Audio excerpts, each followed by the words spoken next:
c'est Donald Trump qui a donc dévoilé cette image. Donald Trump qui vient de donner une conférence de presse. Et là, le président américain l'a dit, ce sont les États-Unis qui vont donc assurer la transition du Venezuela. On l'écoute. Nous allons diriger le pays jusqu'à ce que nous puissions assurer une transition sûre, appropriée et judicieuse.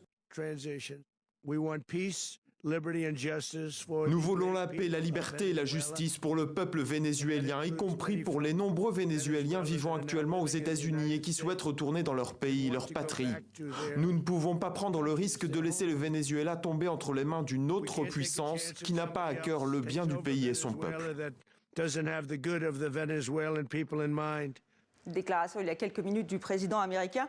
On retrouve en direct de Washington Tristan Desserre. Bonsoir, vous êtes le correspondant de la RTS à Washington. Quelle réaction aux États-Unis, notamment au sein de la classe politique ?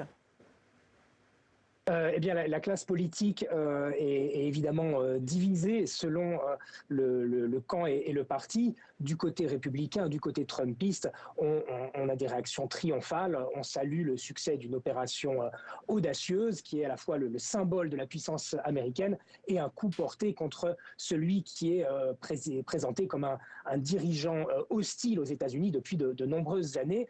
Et la plupart des élus républicains soutiennent cette opération.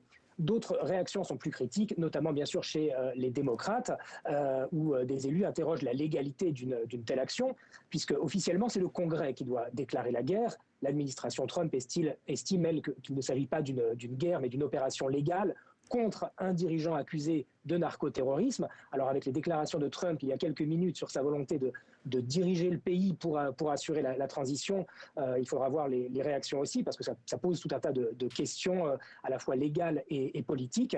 Et pour les démocrates, évidemment, il s'agit d'une opération illégale. Les démocrates qui soulignent le risque de déstabilisation du Venezuela, mais ils doivent aussi reconnaître que Nicolás Maduro était un dirigeant autoritaire, un dirigeant à la tête d'un régime corrompu, et ils ne veulent pas sembler prendre sa défense, ce qui les met dans une position plus compliquée.